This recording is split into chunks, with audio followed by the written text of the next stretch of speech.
Hey folks, welcome back to another review with yours truly, Sam Healey. Today we're taking a look at this beautifully designed 10 right here called Strife, Shadows, and Steam. Now this is the second in a family of Strife games, and this one simply has a steampunk theme applied to it.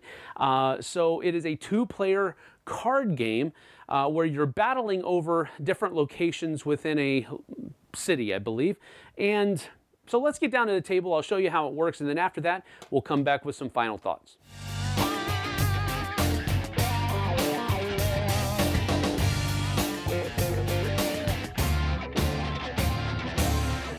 So the game of Strife is just a two-player card game that is going to be played over the course of 3 rounds, where the players are battling for points by fighting over these different locations that'll be out on the board. Now each of the players are going to have a hand of cards, and both of the hands of cards are going to be the same as far as the characters, or rather the champions, that are in their hands and the numbers that are represented by them.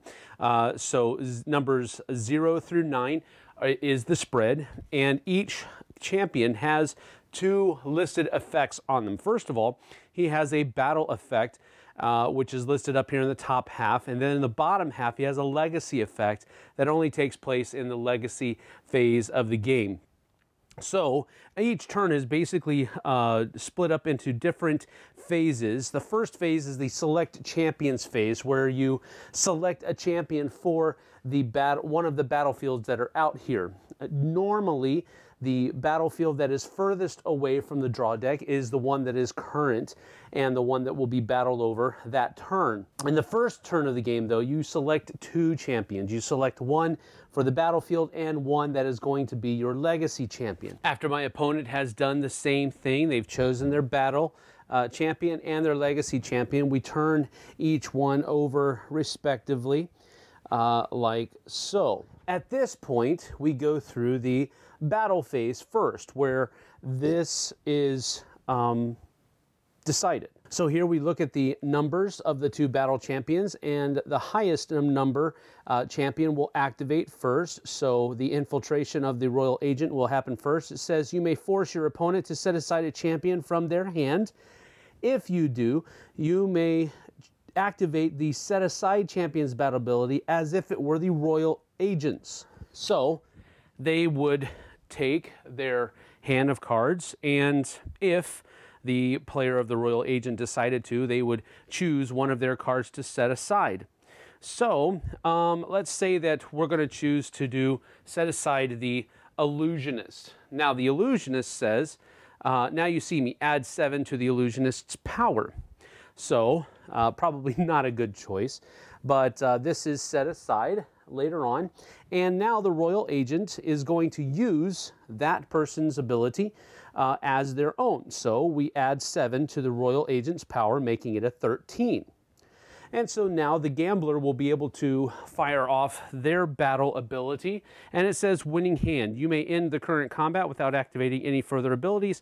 Both players reveal their hands, and the player holding the highest total gains 2 victory point and chooses a card from their hand to set aside. All right, so she's going to go ahead and do that. And so both players will reveal their hands like so, and would count the power in their hands. Now, seeing that I have a 7 and a 6 out on the table, and my opponent has a 2 and a 0, it's pretty clear her hand total is going to be higher than my hand total. So the gambler would gain 2 victory points. Basically, no other powers can be played, meaning that the Artificer and the Sky Pirate will not be able to trigger their legacy conditions.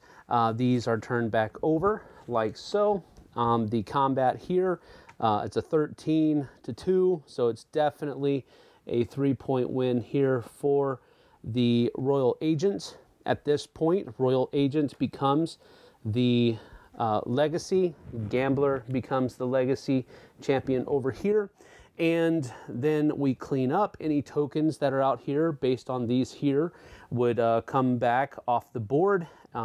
If it were in this place, this would get leave and come like so, and a new round begins with Since now we have a legacy champion on the board, like so, we only pick a battle champion for the Steamworks here. So the Steamworks, it says +2 power on any artificers. Well, my artificer is already on the table over there, so I'm not going to pick that one. So let's go ahead and go with my Sky Pirate, and you'll see why in just a few moments. My opponent has chosen their battle champion now, so we reveal the battle champions like so. And the highest number gets to activate theirs first. So Unparalleled Strength says if you win this combat, your opponent loses 1 victory point. So we're trying to take some of those victory points away. The Sky Pirate here will trigger next. Aerial Reconnaissance. You may increase the Sky Pirate's pirate power by the total current victory point value of all face-up locations. So that's 3, 6, 7. So the Sky Pirate is now 7. So it is 9 to 7 in battling over this. Now we go to the Legacy phase, where the Legacy champion will be able to activate their legacy ability. Here, the Royal Agent's legacy ability says you may activate the legacy ability of either player's battle champion as if it was the Royal Agent's. So we look over here, it says rapid redeployment. You may exchange the current location with one of your choice from the location draw pile. Shuffle afterwards. This one says self-destruction. You may place up to 2 destruction tokens across the face-up locations. Immediately discard any location whose victory point value has been reduced to 0 and advance the face-up locations. So the Sky Pirate is going to do that. And so we're going to put 2 destruction tokens like so. We're going to put 1 on the Royal Academy and then 1 here on the Steamworks. The Royal Academy is reduced down to 0, so that is removed from the game and replaced immediately. And now we continue. The number 2 over here, the Gambit, the Gambler, says double down. If you win the current combat, gain double the victory point value of location. If you lose, lose 1 victory point. So that will be activated as well. At this point, all powers have been activated. We go ahead and take care of this combat. So it is still 9 to 7.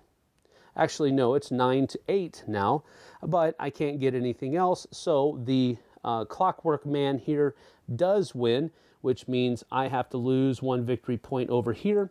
And because of the double down ability, legacy ability of the Gambler, I'm going to gain double the victory points here, which is 3 minus 1 for the destruction token. So that's 2, and then times 2 would be 4. So we get to gain up to 6 points there.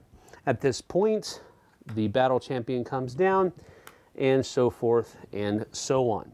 Now, play would continue until both players had just 1 card left to play. At that point, the round would be over. These are wiped and reshuffled. New locations would be drawn. You would go through another round, and that continues until 3 rounds have been completed. At that point, whoever has the most victory points is considered the winner. Now, at various points throughout the course of the game, you're going to have ties, specifically considering the battling over these different locations. Now, that's where the Fate Stone comes into effect. The Fate Stone starts the game at 1. Now, what that basically means is that he is worth 1 point at the beginning of the game. But if there's a tie at any point during the game, the person with the Fate Stone can break the tie in his favor and give the Fate Stone to his opponent, clicking it up by 1. At this point, the person who had the Fate Stone wins the combat, but he is giving basically 2 points to his opponent. Later on in the game, if there's another tie and this person wants to win, he can give the Fate Stone back and then click it up to 3. So he would win that particular combat, but he would be giving 3 points essentially to his opponent. So this is an interesting thing. Wherever the Fate Stone is and to whomever it belongs, it will award a number of victory points equal to its face value. at the end of the game. There are also event cards that you can add to your gameplay that will simply change how the round is played throughout the course of the game. For example, here, this one says the rich get richer. All champions with a base power of 6 or greater gain 2 additional power, and that's during the entire course of the round. Here, it says Bounty of the Ancient World. At the start of this round, randomly select 2 additional artifacts and shuffle them into the draw pile. At the end of the round, remove the 2 artifacts closest to the top of the discard pile from the game. So this can up the number of artifacts that you use during the course of the round. So these are just different ways you can change the rules, basically, for each round. Speaking of artifacts, there is an artifact deck. Normally, you would only use 2 per round, but as you saw with the Bounty of the Ancient World card, that can be changed. These are basically cards that will be attached to certain locations like so. Whoever wins that location will get this special ability and add it to their tableaus, and they are one-use cards. So, for example, the Shadow Cloak of Fuxai says may be discarded at the start of your battle phase. Exchange your battle champion with the top card of your legacy pile. So this is a way for you to change up how the champions are played and so forth and so on. The Bracers of Mopatri says may be discarded at the start of your battle phase. Add half of your opponent's battle champion's power, rounded up to the power of your battle champion. All right, so again, these are just things that will help you affect different things throughout the course of the game. These are optional, as well as the events are optional. What I would suggest is probably playing a few games without either the artifacts or the events before you give them a whirl, because they do significantly change how the game works. So that is Strife, Shadows and Steam. Now, one of the first things that struck me about this game was the graphic design and the artwork, and it is beautiful. I loved the fact that these cards looked so good and that the artwork was so good and that the steampunk theme was carried throughout on all of the different locations and the artifacts and the events and all of that kind of stuff. I really enjoyed the artwork and the graphic design of the game. I think they did a wonderful job as far as that's concerned. Now, with that having been said, I didn't really enjoy the game that much. And that's not to say that it's a bad game. It's just not the kind of game that I enjoy. As far as a 2-player game where you're using your characters against the opponent's characters who do the exact same thing as yours do, choosing when to play your champions and in what capacity you play them, that's a really tension-filled situation, and I know a lot of people are going to enjoy that a lot. So I'm not saying that this is a bad design, it's just a game that I did not enjoy very much, and part of the reason why is because there's so much text on each of the champions that it became cumbersome to keep up with what everybody does and exactly how it works together. On top of that, using the events and the artifacts just further compounds all of that reading and text checking and all of that kind of stuff that would have to happen during the course of the game. And I found that that made the game go much longer than I really wanted it to go. When I sit down to play a 2-player game, I want it to be pretty quick, fast. I don't want it to be a longer affair. So with all of that being said, I think that you hopefully understand what I'm getting at. I think there's a lot of people out there that are going to enjoy this. They're going to enjoy it for a number of reasons. The gameplay, the back and forth thinking, the trying to outthink your opponent and so forth and so on, and knowing which champion to play at the right time and so forth and so on. I think people are going to enjoy that a lot. I simply didn't enjoy it because it's not the kind of 2-player game that I like. This game plays in anywhere from, I would imagine 45 to 60 minutes. Now, the geek will tell us that it can actually play as fast as 30 minutes.